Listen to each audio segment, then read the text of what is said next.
Shalom and welcome to this edition of Revealing the Truth, where we cover the headlines, the heartlines, and biblical truth.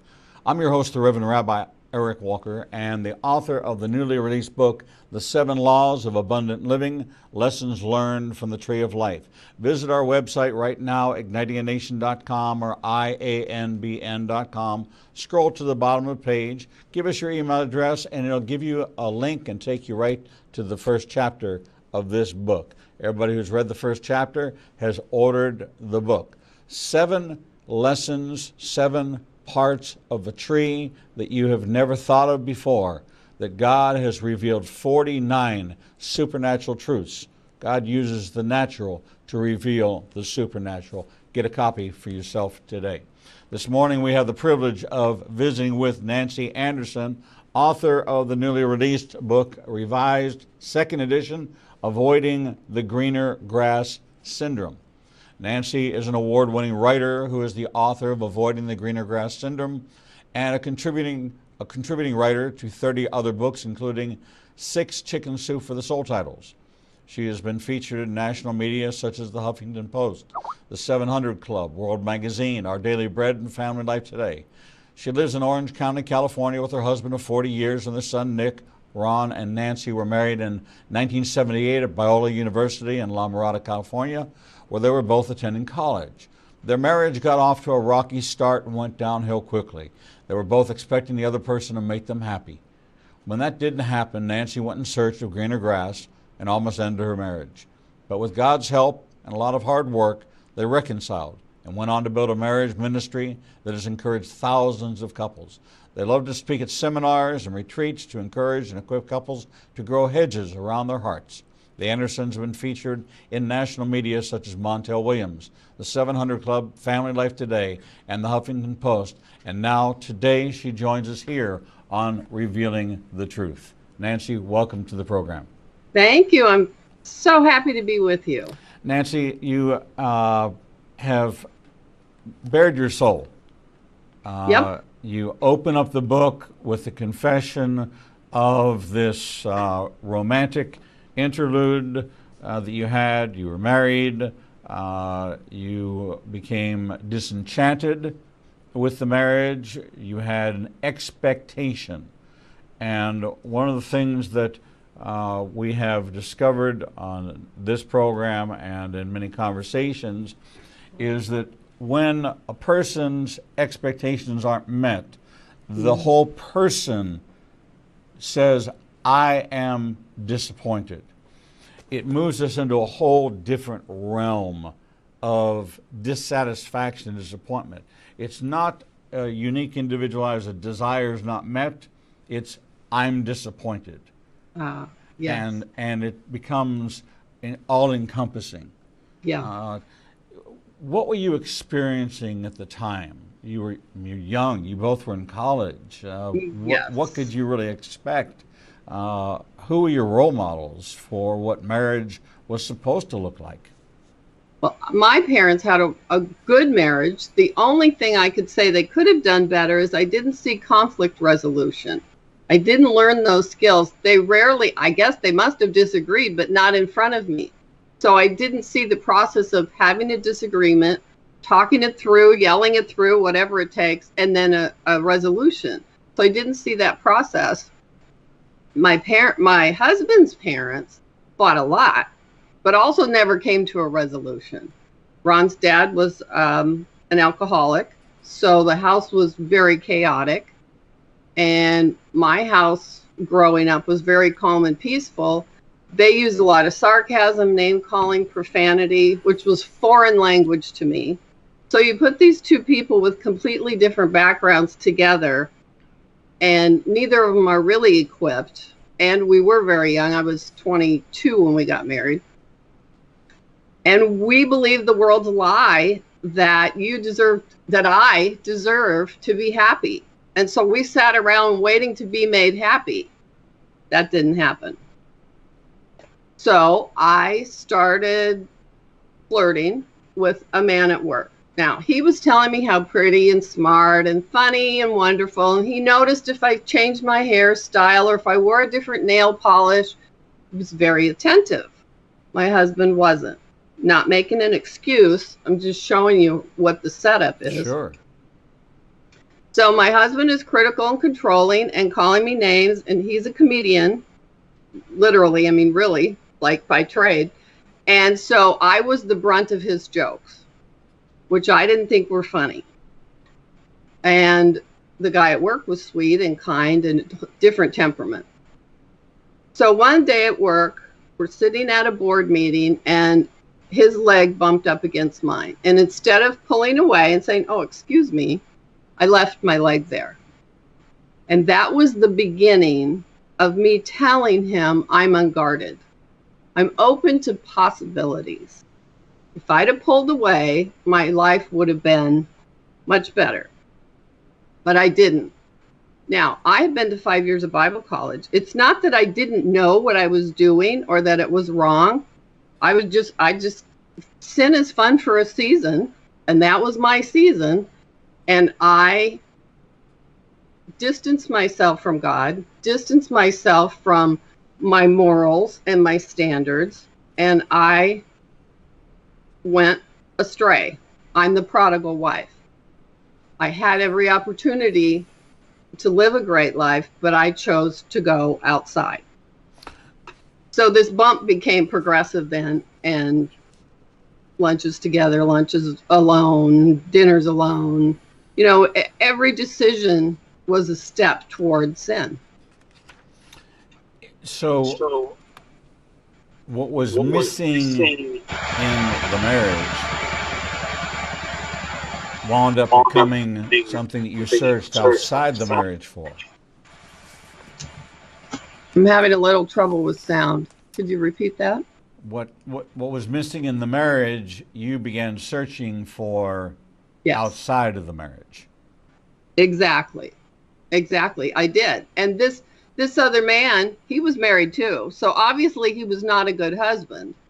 But I wasn't looking at it that way at the time. I was, like you said in the opening, looking to be made happy. So whatever selfish way I had to get that, I was willing to do it that way because it felt good. It was my flesh. I was feeding my flesh. And at the time, that was the overriding point of my life, was to feel better temporarily. Well, it's obvious that you're the real deal. You've been through this, you've reconciled, and now you're out sharing the story, behind the story. And then what do? What do you look for? How do you handle this? Let's look at some sociological statistics. Okay. 50% of all Christian marriages end in divorce. 50% of child abuse happens in Christian homes. 50% of spousal abuse happens in Christian homes. Wow. Being a Christian today means carving out 80 minutes a week, going to church, getting a check mark in a box, and then setting aside this life that is to be a reflection of the Messiah. I have been betrayed and have experienced the fullness of that betrayal and lost the marriage because of it. Sorry. What people are going through, families, couples are going through, I don't think that they even understand that, first of all, the importance of premarital counseling. Yes. If there were more premarital counseling that was biblical and was then accountable, do you think that would help in the process? I think it may, because sometimes we've known couples, now we're big advocates of it, and we went, but it wasn't very deep. Premarital counseling, we've known couples that didn't get married because of premarital counseling, because they were they hadn't talked about, do we want to have kids? One of them wanted to live in Idaho and one wanted to live in Manhattan. So you've got to resolve those problems. One was a saver, one was a spender. So you find out things like that in premarital counseling, and maybe they're deal breakers. Maybe you think someone's a Christian, but when you get their real story, maybe not. So I think premarital counseling would help eliminate some of the earlier failures in marriage, maybe. But we're advocates of marital counseling all the way through. We went a year ago, and we've been married 40 years in June, because we were caring for elderly parents. We hadn't thought how that would affect our marriage, but it did, because it took a lot of time away from us and it was very stressful. So we're advocates of getting help whenever you need it, no shame. It's no different than going to the doctor, the medical doctor, or going for real estate advice or any other sort of expert. We're totally advocates for counseling. You know, it's interesting. I'm getting a little bit of feedback. Can you turn your speakers down, please? Pardon? Can you turn your speakers down? Yes. All right, maybe a little bit more. How's that? A little bit more. Can you still How's hear that? me? Now I can't hear you. Now you can't hear me at all? I can now, yes. Okay, good. All right. Well, we're still getting a little bit of feedback. If you happen to have a set of headphones or earbuds. I do have headphones. Okay, that would be much easier. Let me try them.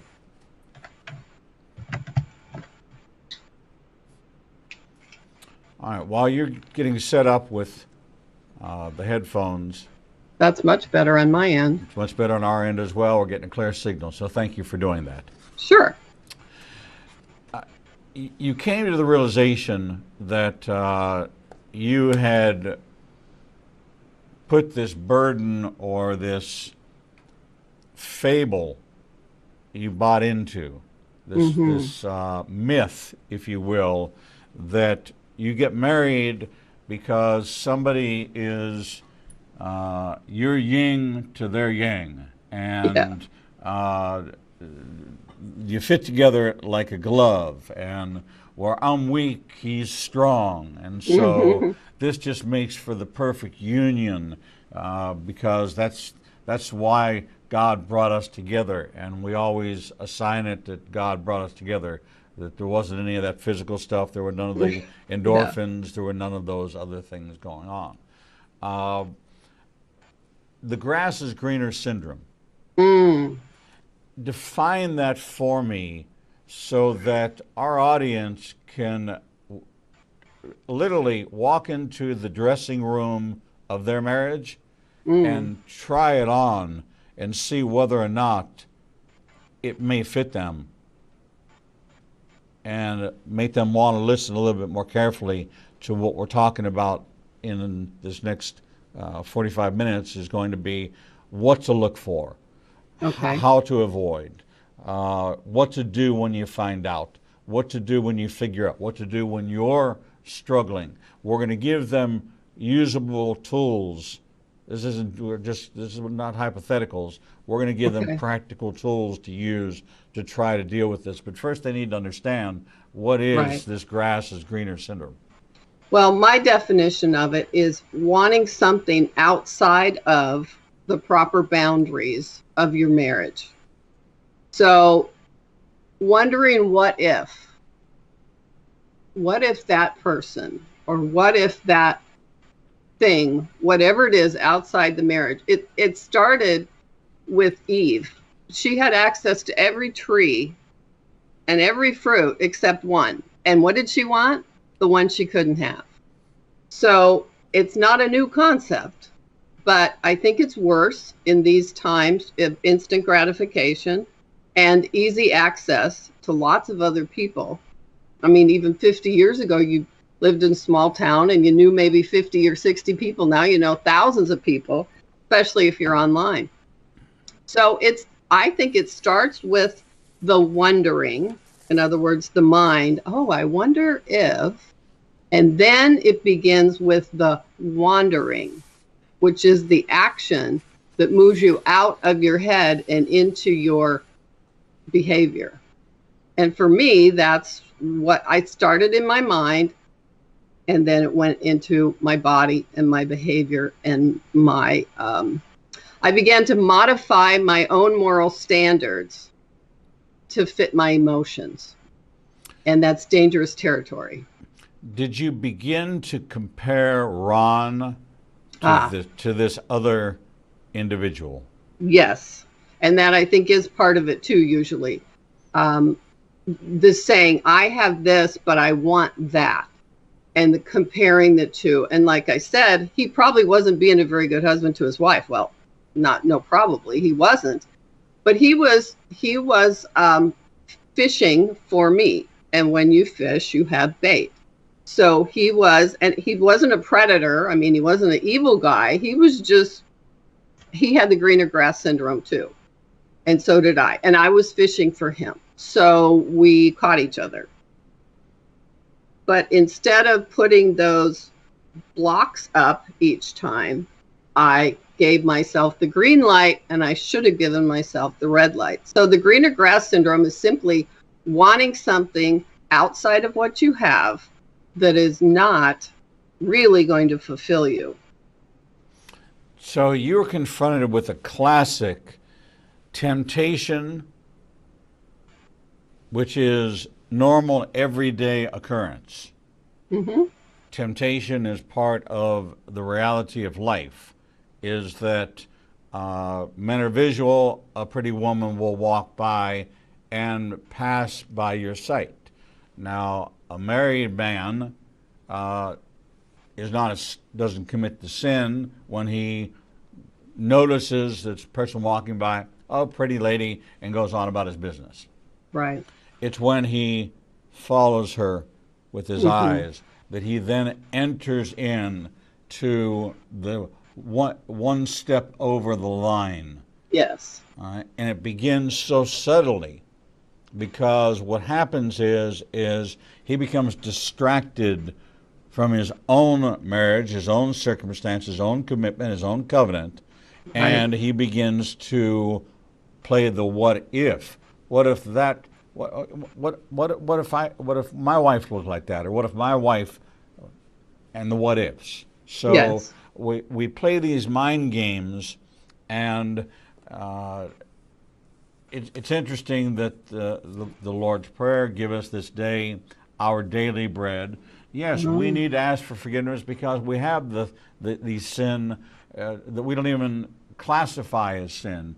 We say, what did I do today that was so bad that I need to confess? I got up, I brushed my teeth, I went to work. What did you do? Well, what about that longer than ordinary glance? Mm-hmm. That's actually adultery in the New Testament. I know. So, all right, couples are in a season. The honeymoon's over. Yeah. They're now settling into the development of patterns. Yes. And the longer the patterns develop, the more it's like clay. As long as you keep it wet, moist, and malleable, it's great. It doesn't have a final form. But the minute you take your hands off of it and you let it dry, right, it then sets. Right. And these patterns tend to set. So, first of all, it's both parties in the marriage are 100% responsible. Yes, I agree. It is not a blame game. It takes two. As a matter of fact, it takes three. That's true. You know, and there's three sides to every story. There's yours, his, and the truth from the Lord. Right.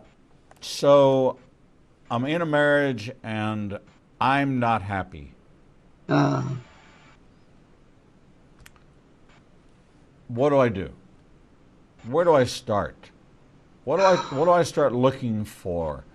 I think my husband's cheating on me. I think my wife is cheating on me.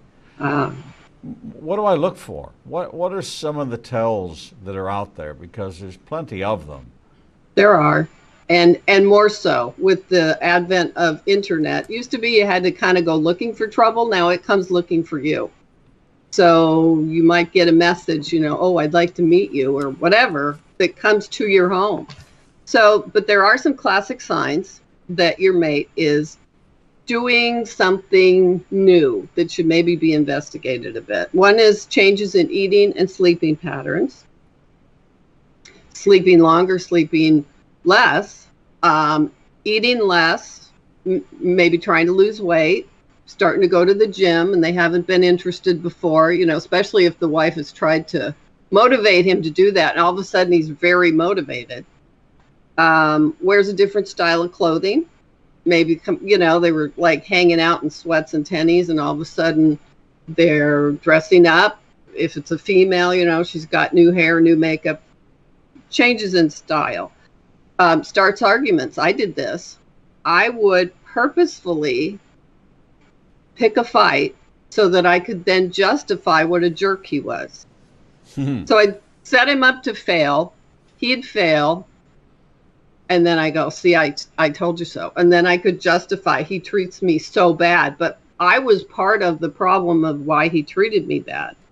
So starts arguments, works longer. Or yeah, go ahead. Hold on one second, because okay. the statement you just made, I really need to dig in. Okay. And I'm going to paraphrase because I'm not a very good quoter, except from the Bible. That you were part of the reason for his mistreatment of you. Yes, I was. Explain. I was part of it. Explain how you are in any way responsible for the actions of another person. Well, because I was poking him. All right. So if you poke a bear, the bear's going to behave like a bear behaves. Right. Because I want to be clear that we're not promoting or advocating that your husband beats you or your husband abuses you, and you're responsible. No, for that. no. Right. And so I want to hone in on that because I want to make very, very clear. And I understand what you're saying, and I agree with you on that. But we have a lot of spousal abuse out there. Oh, yeah. No, it wasn't that. He never hit me. But I would do something, purposefully not do something he asked me to do, or I would be slow about some chore even. I mean, the laundry not being done, whatever it was, he would get upset. So we're talking. And then instead of saying I'm sorry, I'd start a fight. So we're talking passive aggressive. We're talking manipulation. Yes. The classic examples that biblically actually fall in the category of witchcraft, which is really a very interesting kind of dynamic, is that when we try to do things to control the outcome or cause another person, what we're doing is we're switching places with God, and we're saying we want it done our way, not your way, and that is witchcraft. That is in this new area. We're talking with Nancy Anderson, and we could talk about this for hours, but we're going to return after we take a break, and we're going to continue to talk about avoiding the greener grass syndrome, how to grow affair-proof hedges around your marriage. We'll take a short break, and we'll be right back. Shalom. I'm the Reverend Rabbi Eric Walker, Executive Director of Igniting a Nation and host of the daily TV program Revealing the Truth, seen live every Monday through Friday from 9 a.m. to 1 p.m. Central Standard Time at www.ianbn.com, and then replayed throughout the day and night via our website. All of our segments can be seen on the Igniting a Nation YouTube channel. Since our launch in January of this year, we've expanded our global reach to over 54 countries with a social media following of over 125,000. Our commitment is to bring you the most in-depth interviews with authors, subject matter experts, and thought leaders from around the world. We have interviewed guests from Israel, Brazil, England, India, and all across North America. All of our authors are featured on the Books and Media page on our website, www.ianbn.com.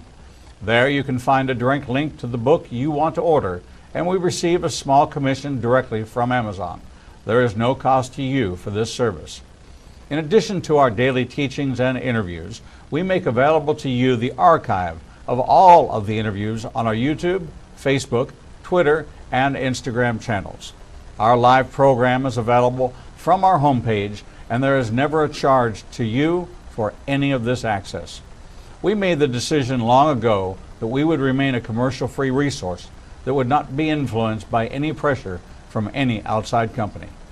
There are only two ways that we are able to continue to operate this ministry and provide you with the only live 4-hour daily Christian television talk show program. The first is through your support and tax-deductible contributions to Igniting a Nation. These can be made directly through the donate button on the website or sent through the mail to Igniting a Nation, 2700 Corporate Drive, Suite 120, Birmingham, Alabama, 35242. The other way we support the program is by offering you a unique opportunity to have access to over 10 years worth of teachings on a subscription basis. The teaching archives contains all of my prior sermons, Torah studies, prophecy in the news videos, and much more for the low subscription price of $5 per month. This subscription grants you unlimited access to over 800 hours of content not available elsewhere, and is updated weekly with the most current prophecy classes.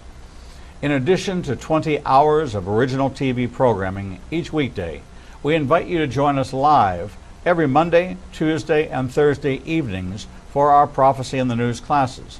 The times and locations are listed on our events page on the website www.ianbn.com. Every day, you and I are faced with the challenge of where we will go to hear the truth. We are committed to bring you the only program of its kind that covers the headlines, the heartlines, and biblical truth. We cannot do this without your support.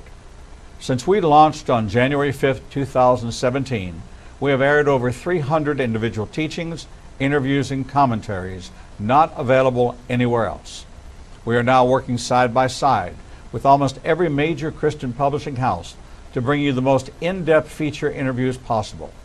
Our 1-hour features address every subject that affects the believer's life. We are hearing of salvations from the Middle East, Africa, and all across the United States. Lives are being changed every day, and we have only just begun. Our mission is to become your trusted resource and grant you access to the people, tools, and information you need to grow in your relationship with the Lord. You can help us by liking us on social media and through your financial support. We know you have many choices in who you support, but we are prayerfully asking you to consider helping us keep revealing the truth, true to our calling, to cover the headlines, the heartlines, and biblical truth like no other program available. Donate today and help us bring the message to the four corners of the earth. Visit www.ianbn.com and donate, buy a book, or subscribe to our teaching archives. Without you, we do not exist. Back. Shalom. I'm the Reverend Rabbi Eric Walker, Executive Director of Igniting a Nation and host of the daily TV program Revealing the Truth, seen live every Monday through Friday from 9 a.m. to 1 p.m. Shalom and welcome back to this edition of Revealing the Truth, where we cover the headlines, the heartlines, and biblical truth. I'm your host, the Reverend Rabbi Eric Walker, and we're talking with Nancy C. Anderson. And remember that C because you're going to go to our website, which is nancycanderson.com, talking about avoiding the greener grass syndrome, how to grow affair-proof hedges around your marriage. Nancy, welcome back to the show.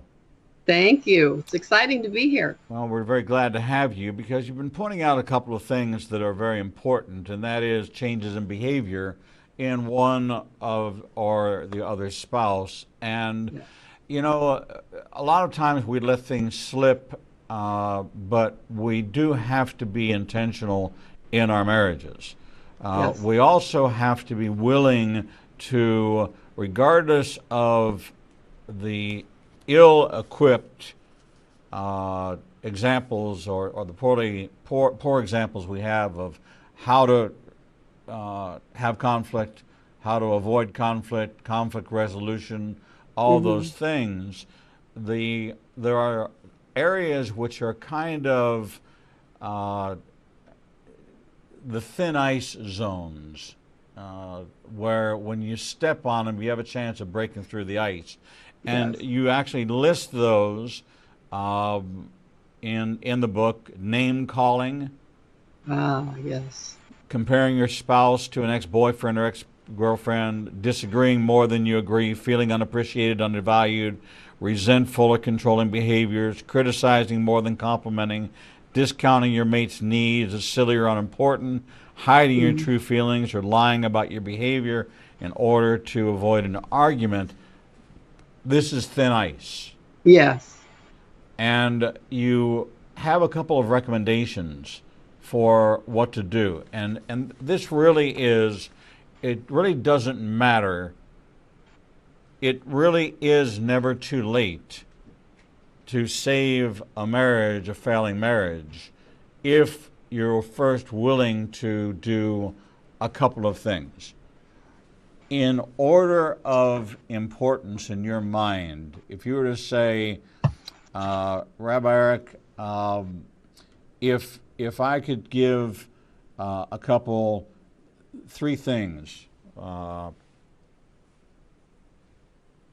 to do, what would be those first three things that you would have them do? We've lost your picture. Oh, that's weird. Let me hit the. There I am. There you are. Okay. I guess I knocked something. Yep. What would be the top three piece of advice that you would give them to? Well, you're right. And those are some things that can be the slippery slope or the thin ice that begins the problem.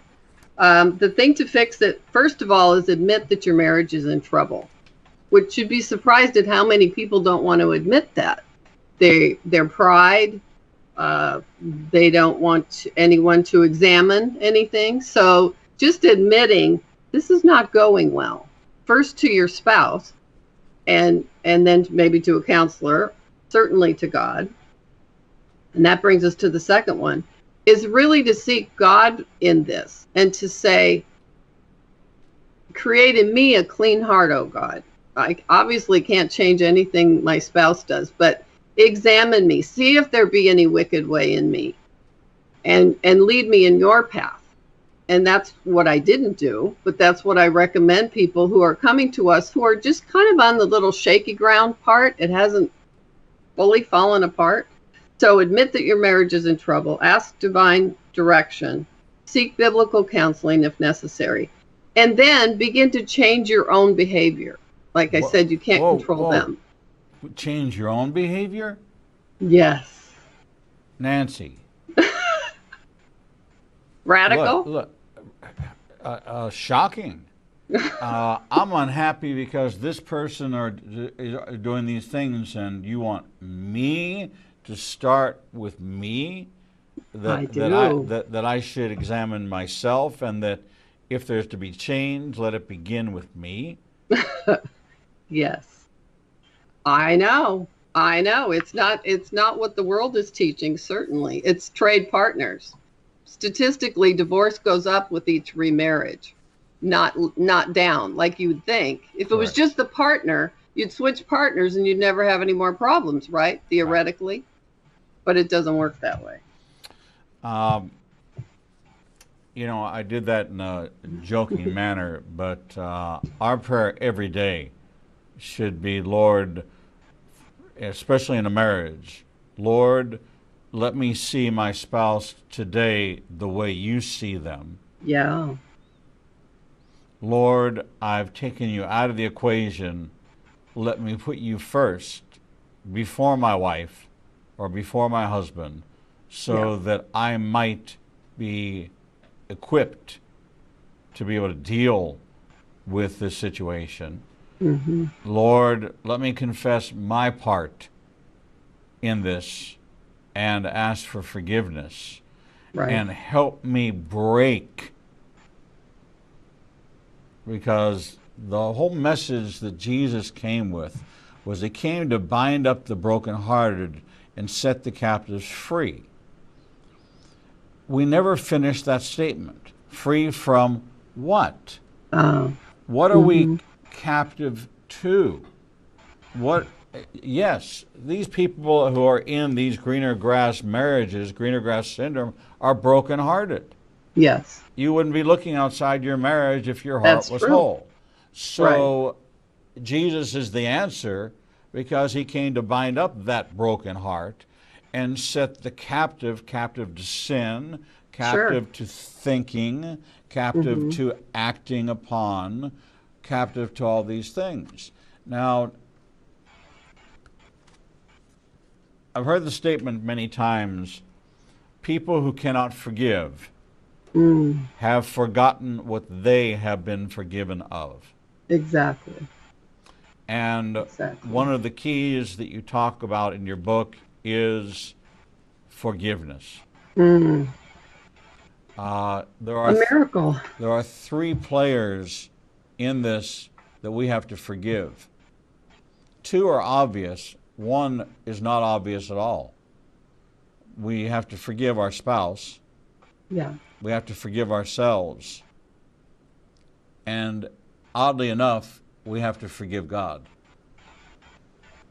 Because we blame God, we assign God, you did this to me, you allowed this to happen. I trusted you to bring me the mate.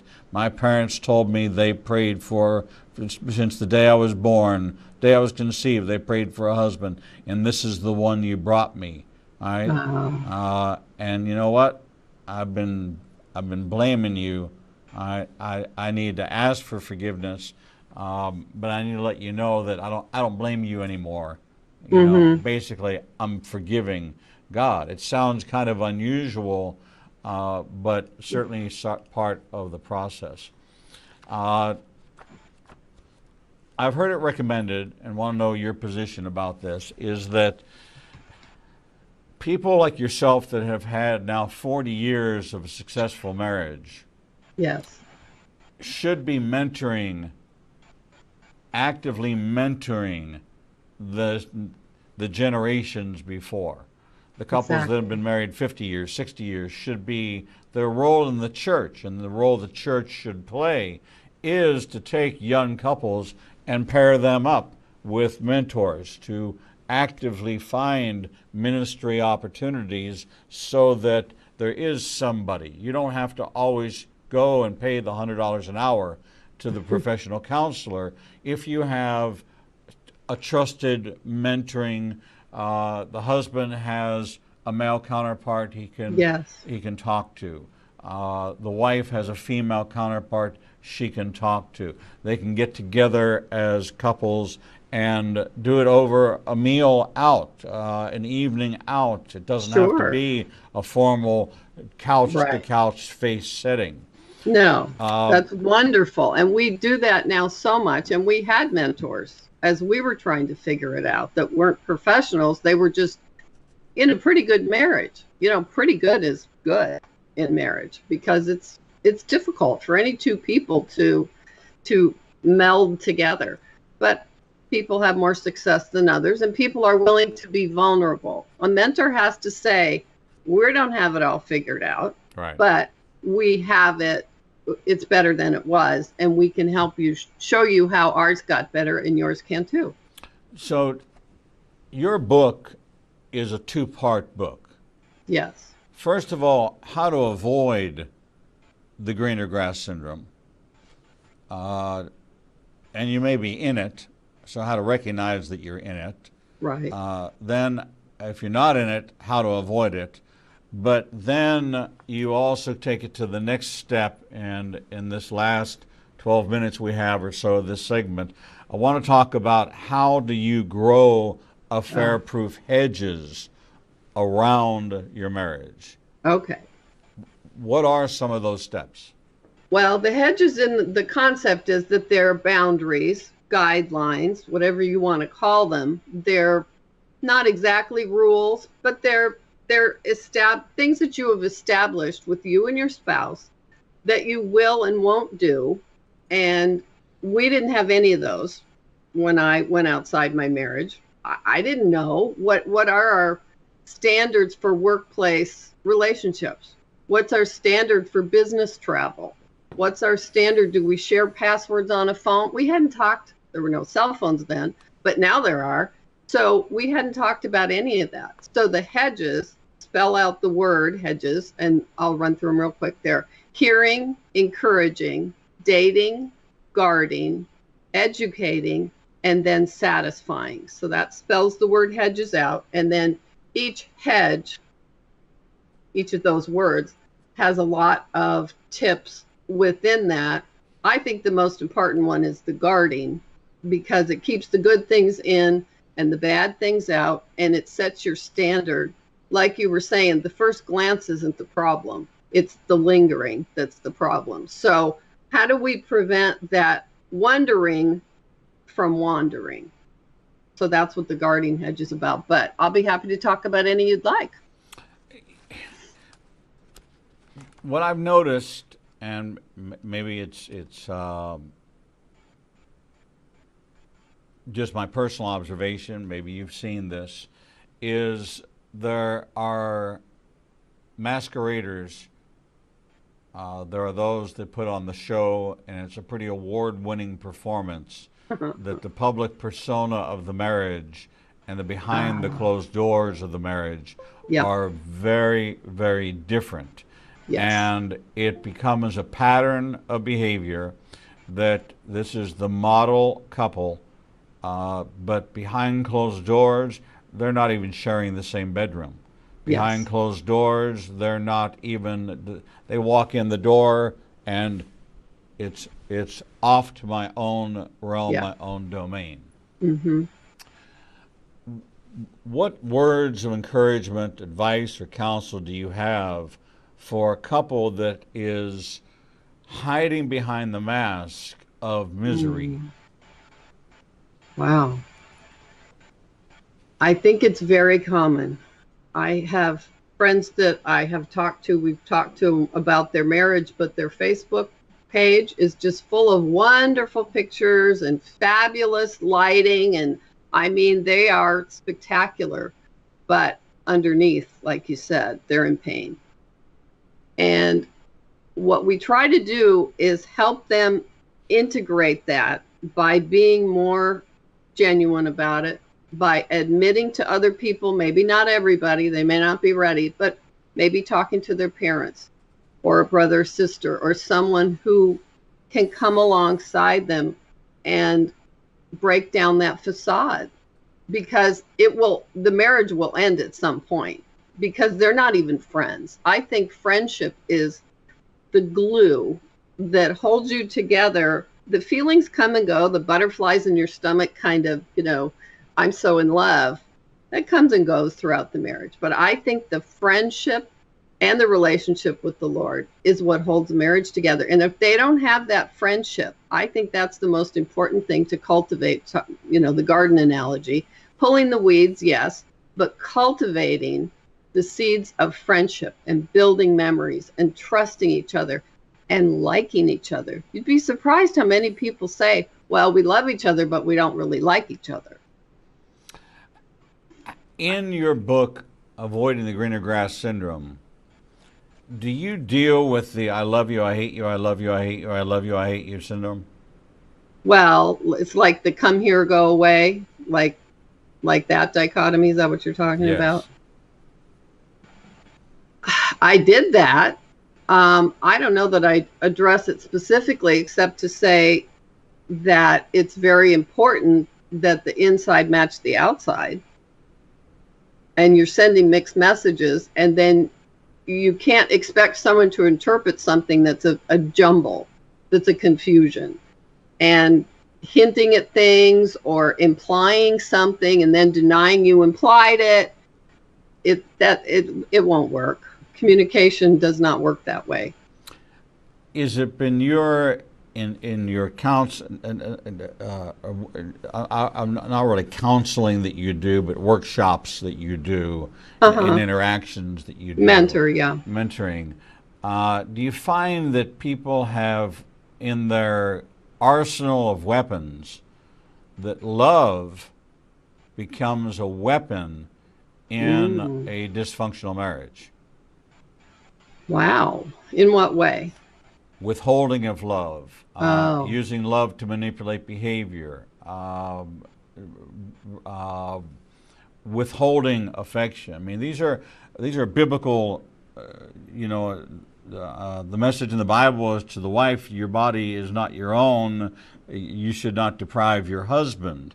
Right. Boy, you say that to somebody and say, well, it also says that, husbands love your wives and wives respect your husband, but I'm not going to respect this man. He's done nothing to earn my respect. My goodness, right. He doesn't do this and he doesn't do that and he doesn't do that and he doesn't do that. And so what? And now you want me to run to the door and greet him with a hug and a kiss and make him feel like he's an Adonis. And the Bible is a wonderful, incredible, mind-blowing story of life, but there's a lot of what we should do, but in some cases not the list we're looking for of, okay, husbands love your wives, all right, okay, how? Yes. Okay. Does that mean flowers? Does that mean how? Wives respect your husbands. Well, how? How? When he keeps throwing his clothes on the floor like he did when he was 16 years old, and he's 55, right? I have absolutely no respect for that whatsoever. That disrespects me, and that puts me in a foul mood.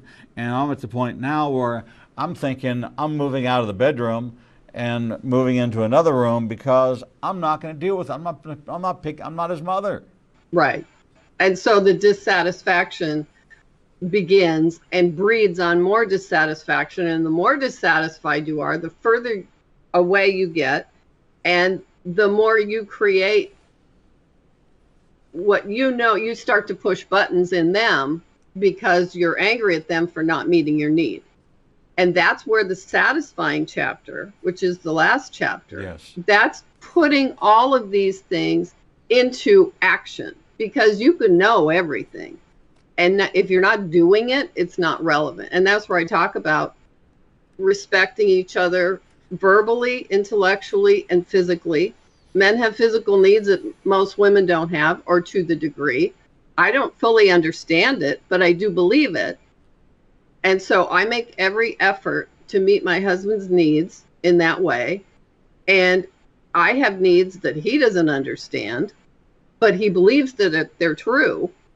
And he makes an effort to meet my needs. So we were in that cycle that you're talking about, that negative, crazy cycle. You're a bad husband, so I'm a bad wife. No, you're a bad wife, so I'm a bad husband. So you're stuck. You will fail. So what we had to do was slowly get in the cycle of, I'm going to be kind to you. I'm going to be polite to you. I am going to behave as if we were in a good marriage. And you would be surprised. Some people object to that method, saying, well, that's behaviorism. But I say it's also biblical, because we are to be kind to another. The fruits of the Spirit should be in our life, even if we're upset with somebody. So the love, joy, peace, patience, long suffering are things that we are told to do with one another. We're told, the Bible tells us to prefer one another. Our flesh tells us to prefer ourselves. So we had to get out of that negative cycle and into a positive cycle. I mean, please and thank you were a big step for us. So we would just do that. That was like our goal for the day, was to say please and thank you, and I appreciate that. And when I couldn't think of something to compliment, I would go back. There's a list in there of things that you can maybe his character traits, maybe he's a good son, maybe he has a good friend in high school that he's a good friend to. I mean, you can find something to compliment. So we say start there. Start with what is true and good about the other person.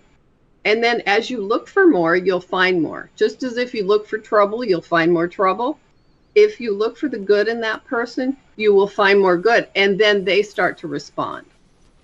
So our duty is to build the other person up, not tear them down. And many marriages are tearing each other down.